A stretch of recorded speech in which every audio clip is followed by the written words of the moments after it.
Hal senada diungkapkan anggota DPR dari fraksi Partai Demokrat Didik Mukrianto.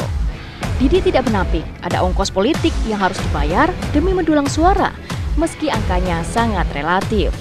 Beberapa kali election yang saya lakukan ini ya relatif sekali, namanya kos politik ya secukupnya saja gitu. Tapi juga saya mendengar bahwa banyak juga yang mengeluarkan kos politik besar gitu, tapi juga tidak terpilih gitu.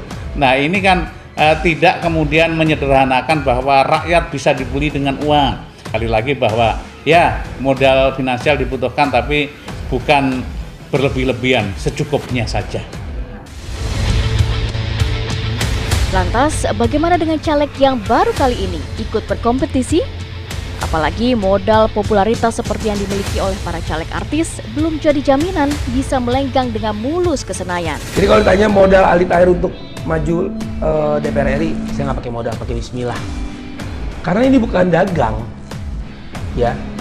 Kalau kita pakai modal dagang, otomatis mengharapkan untuk balik dong modal yang dikeluarkan. Kalau ini enggak, maka ini harus diluruskan. Di saat seorang atau di saat keluarga atau masyarakat memutuskan untuk terjun di politik, ya politik yang politik praktis ya, sebagai anggota dewan atau pilkada ya, eksekutif atau pilpres, itu seharusnya nggak perlu pakai modal. Itu terserah yang lain. Kalau misalnya ada yang berpikiran, oh nyalek itu perlu biaya besar, ya saya nggak ada dana, ya saya bismillah, cuma ada niat untuk mengabdi dan itu aja.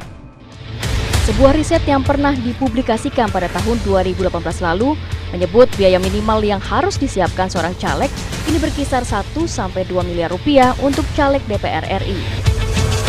500 juta rupiah sampai 1 miliar rupiah untuk caleg DPRD provinsi, 250 juta rupiah sampai 300 juta rupiah untuk caleg yang bertarung di tingkat DPRD kabupaten kota. Angka ini tentunya bisa jauh lebih besar akibat banyaknya dana-dana siluman yang tiba-tiba bermunculan. Apalagi semakin rendah popularitas figur seorang caleg akan membuat biaya untuk branding politik juga semakin tinggi. Lagi-lagi, tidak ada makan siang yang gratis. Modal yang datang dari beraneka sumber, entah dari kantong pribadi, dipandari, atau sponsor tersembunyi. Konsekuensinya, caleg yang mendapatkan kursi mau tidak mau harus putar otak mengembalikan modal dengan cara apapun demi menutupi ongkos politik yang terlampau tinggi.